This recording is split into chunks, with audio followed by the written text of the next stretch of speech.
Tonight, a kidnapped girl found safe but with a chilling warning for her parents. A change of heart for Cathy Freeman. She will run in Manchester.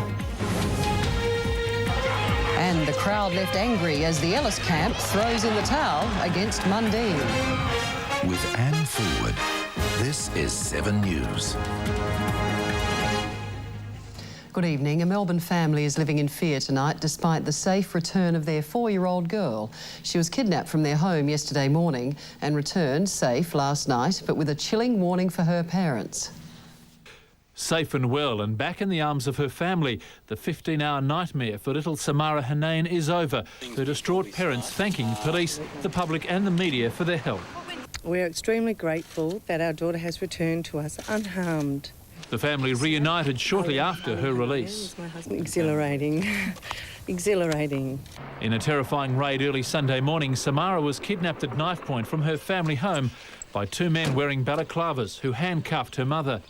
The 4-year-old was released late at night and walked into a service station in Fitzroy. Staff there amazed by how calm she seemed, even asking for a cab. Can you book for me a taxi for me?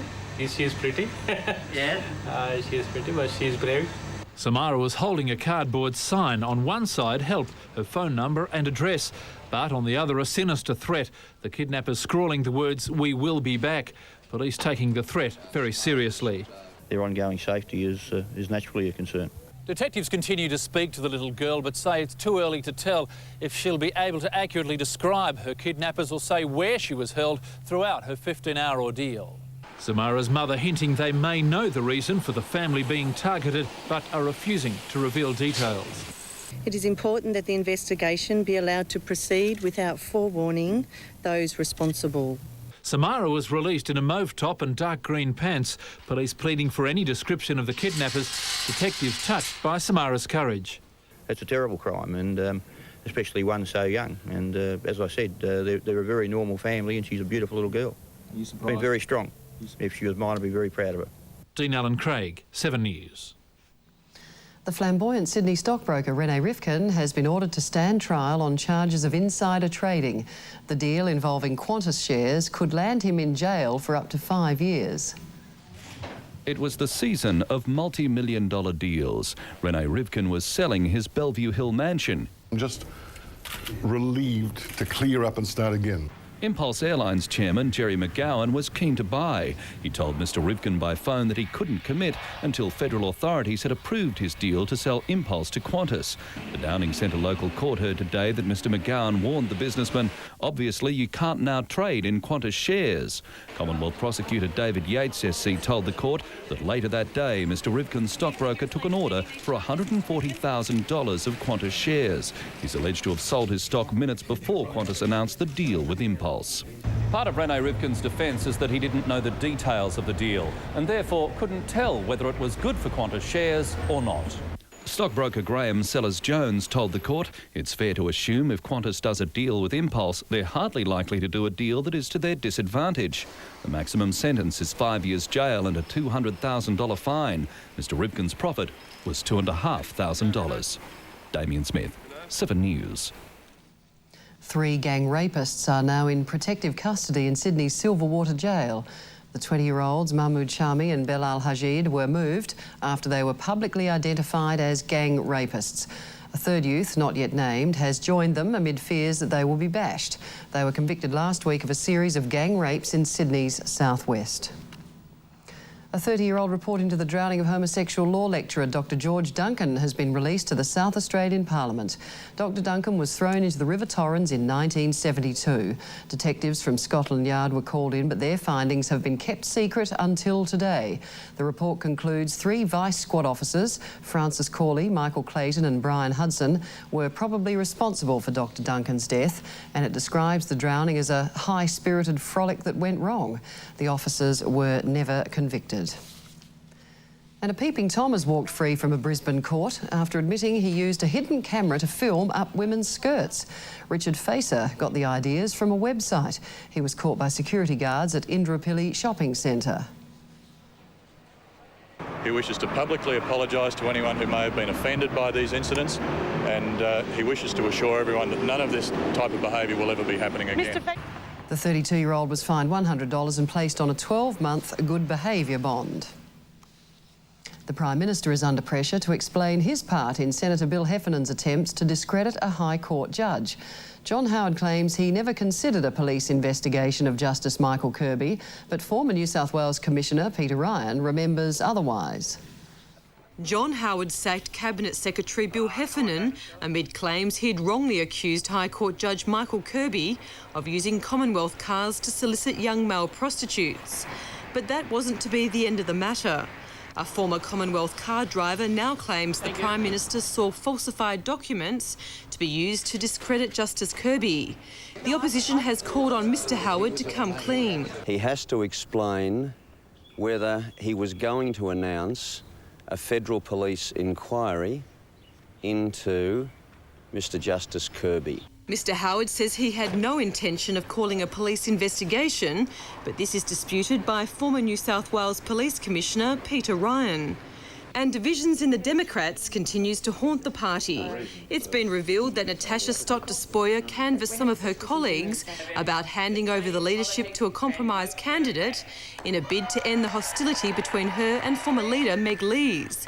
Senator Lees says she was surprised by the report. None of the senators I've spoken to, and I've spoken to 4, had any idea whatsoever that anyone had been canvassed. Senator Stott-Despoja's colleagues convinced her to continue on as leader, and she now says she has no plans to quit. As for Meg Lees, she says although there are some within the party that want her to move aside, she isn't budging. No, I'm not considering stepping down. Meanwhile, Federal Cabinet meets in Melbourne tomorrow, and you can bet a timetable for the second review of Telstra's services in the bush will be high on the agenda. In Canberra, Joanna Ball, 7 News. A 25-year-old man is under psychiatric care after trying to assassinate the French President Jacques Chirac. He opened fire in Paris in the middle of Bastille Day celebrations. It's a day to celebrate being French, but as the President rode in an open Jeep down the Champs-Élysées to inspect a National Guard, the sound of a gunshot rang out. The gunman was quickly overpowered, but he was less than 60 metres from President Chirac when witnesses say he pulled a .22 rifle from a guitar case.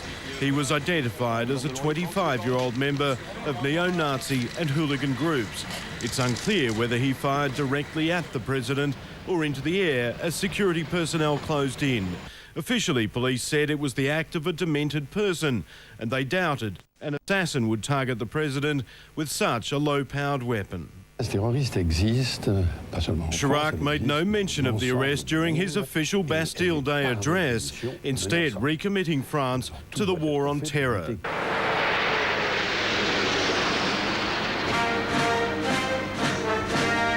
The spectacular national display included a show of support for the victims of September 11. A New York City fire truck rumbled through the streets with 4 survivors of the Twin Towers attack. In the European Bureau, Darren Linton, 7 News. Back here, an Australia Post worker is being docked thousands of dollars for refusing to remove a personal photo from her desk. The company claims she refused to obey a management directive. Corey Girondudis will be stripped of $6,000 worth of pay increments over the next 2 years, all because of this photo, which she proudly displays on her desk at work.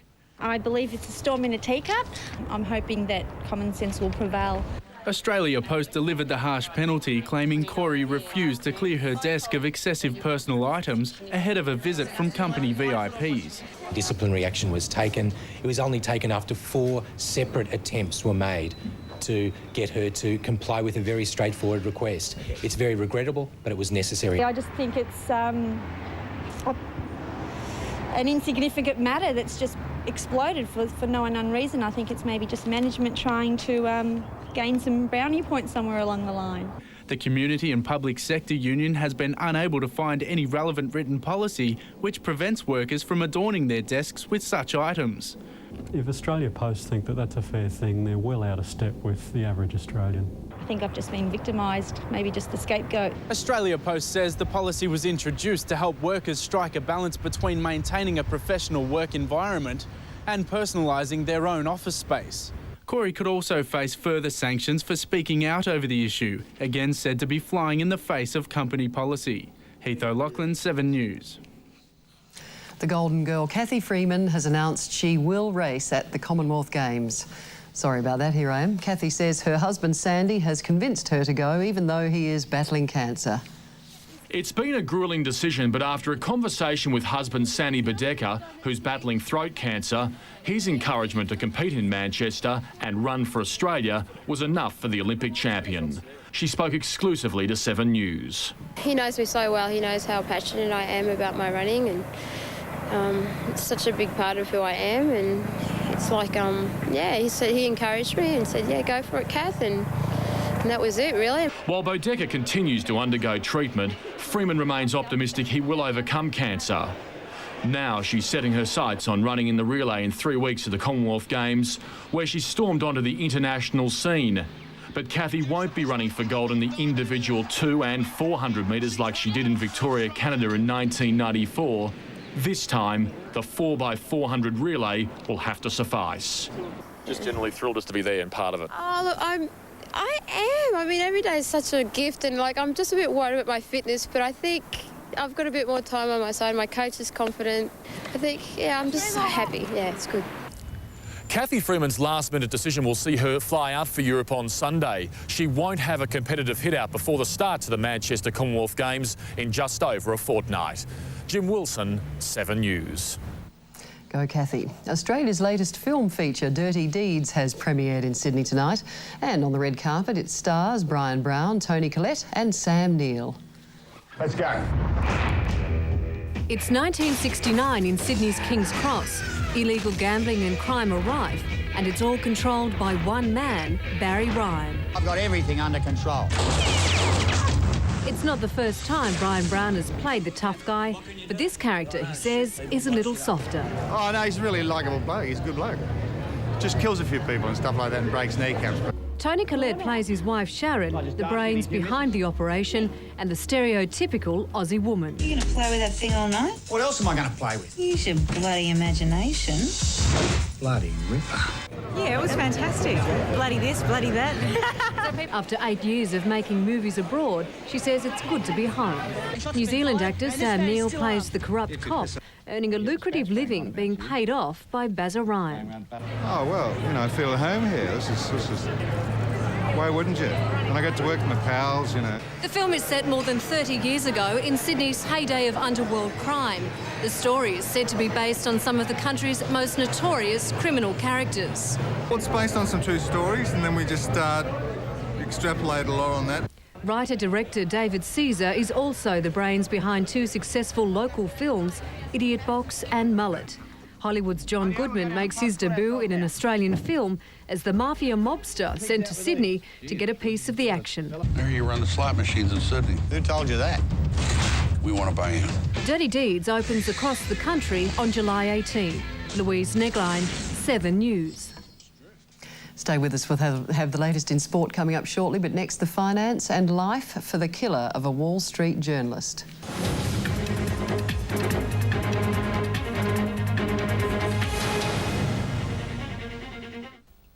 Tonight's finance report brought to you by Navigator, the new way of investing. Now to finance news, and Macquarie Bank could merge its 2 airport funds to create a $3 billion company. As David Koch explains, the move is expected after it acquires 45% of Rome's International Airport in a $670 million deal.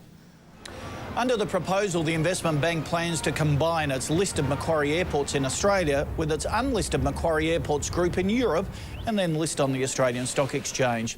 BHP Steel shares have debuted at a premium. It was offered to investors at $2.80, opened at $2.90, then closed at $3. Investors are confident Australia's biggest steel maker will continue to benefit from a global rally in steel prices. The whole industry looks good. Rival One Steel has already suggested its profit for this financial year may double. Well, certainly when you look at what One Steel has done in recent times, flowing through to Smorgon Steel, taking a bit of a buoyant economic outlook perspective, I would say the future for BHP at this stage looks particularly favourable. The superannuation industry is calling for the federal government to scrap taxes on super contributions. It comes as it faces growing political pressure for greater disclosure and regulation of management fees in response to the government's reintroduction of its choice of funds legislation. In Australia, of that 9% that the employer's putting aside for us, only a bit over 7% rather can actually be invested. The rest is siphoned off in taxes. To Business in Brief, and Westpac will be among 24 banks to sue WorldCom after it lost $45 million on a failed investment in the troubled US-based telco. Woolworths has raised its profit forecast for the year following a 25% increase in sales for the 3 months to June. And timber company Carter Holt Harvey is expected to report its best quarterly profit in 18 months after it received better prices for its logs, pulp and wood panels.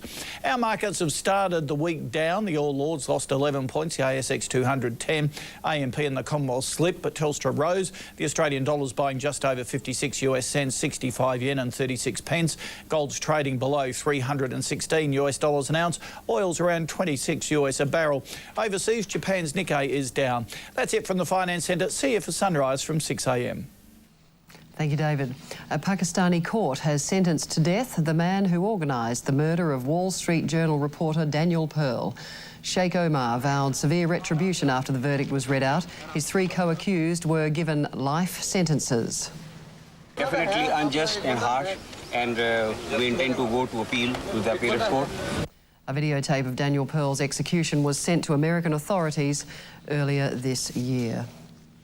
The bushfire season shows no sign of abating in the US. Oregon's the latest state under siege, at least 18 homes destroyed there. Luckily, this fire is in a remote area, but the blaze did burn out 13 houses here, as well as 6 garages and 3 camper vans. Similar story in Arizona too. Firefighters don't know when they'll be able to bring these blazes under control. And Yusuf Karsh, famed for his unique photographic portraits, has died in the United States aged 93. He first came to prominence with his portrait of a defiant Winston Churchill, taken as Great Britain stood alone against Nazi Germany. He went on to snap 12 US presidents. Bill Clinton was the most recent, as well as a host of Hollywood's elite, including Clark Gable and the Marx Brothers. Albert Einstein was one of his most famous subjects, as well as was the artist Pablo Picasso. There was an emotional homecoming today for the crew of HMAS Newcastle, back in Sydney after a tour of duty in the Persian Gulf. It seemed like the Newcastle was rushing to get home. Proud young sailors peeping out at Sydney Harbour. Sight for sore eyes, that's for sure. The 220 sailors enforced UN sanctions in the Persian Gulf, boarding every ship that entered or left Iraq. It's very dangerous work, and we take that very seriously, and the captain has that responsibility and has ensured that his people have all come home safely, and that's all we're interested in. The young crew proud to do their bit for the coalition against terrorism. It's the most amazing feeling being able to represent your country like that. I'm just so proud. It was exciting. It was good to feel a part of something that was bigger than yourself. So.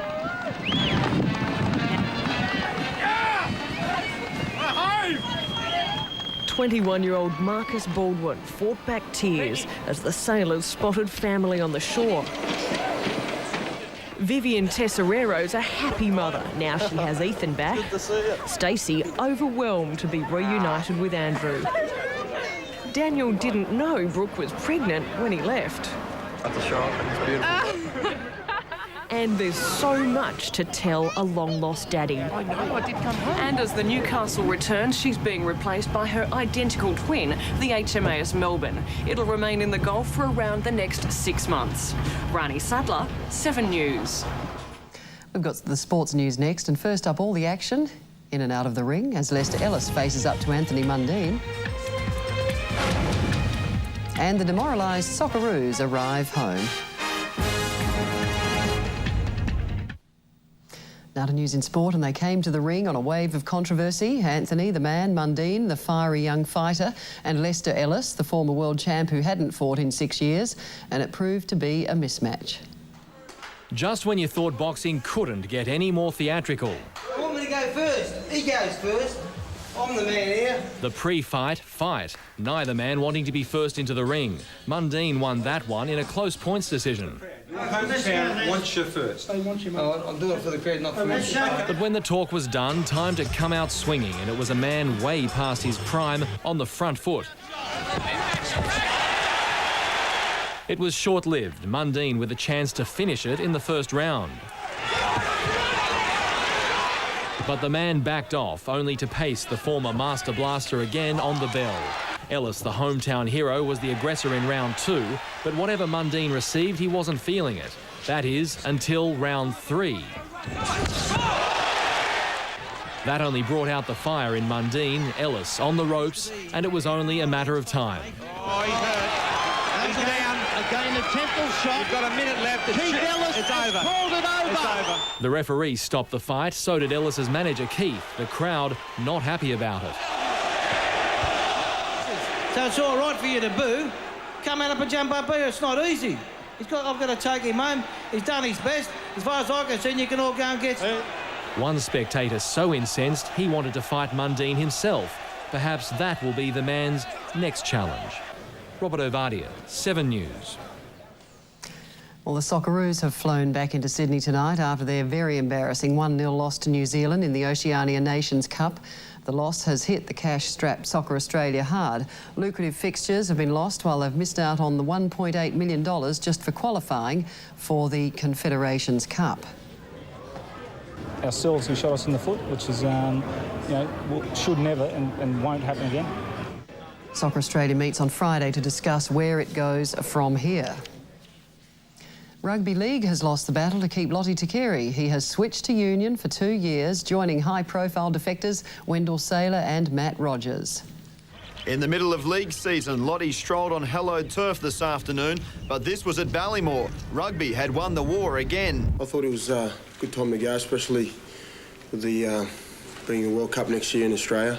Another kick in the groin for league, and the Broncos aren't happy. I'm still perplexed how we can find salary cap exemptions for under-21 rugby union players, but we can't find them for a great international who's only 22.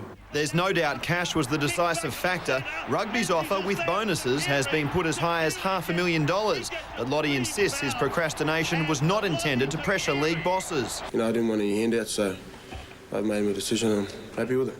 Now the tug-of-war starts over which Super 12 team he'll join. The Reds, Waratahs and Brumbies all fighting for his signature. He does want to be a Wallaby and, if he wants to be a part of the World Cup next year to fast-track his chances, then I believe that the Brumbies can offer him, the best possible passage there.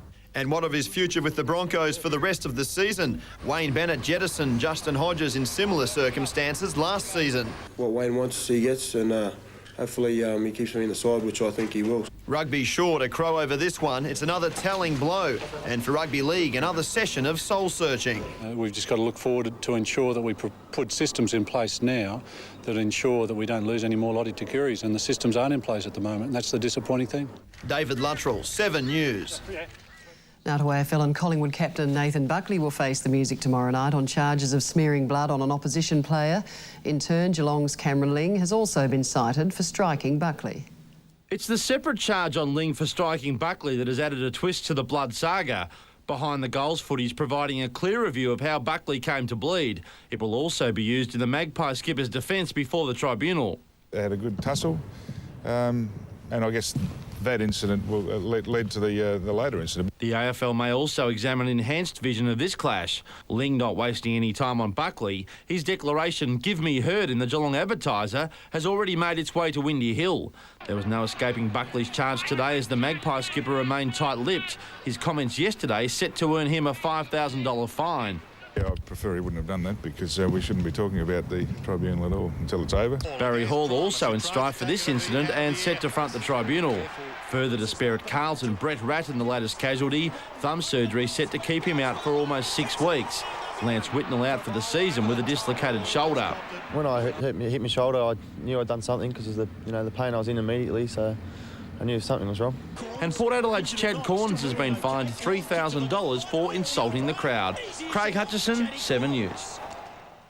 We'll check tomorrow's weather now. Brisbane, a sunny 22 degrees tomorrow, 18 for Sydney. Showers around in Melbourne and Adelaide, coolish 15, sunny in Perth and Darwin. And that's all we have from the newsroom this evening. More on Sunrise at 6 a.m, and we'll leave you now with the final day of the Running of the Bulls Festival in Pamplona. I'm Anne Fulwood. I'll see you tomorrow. Good night.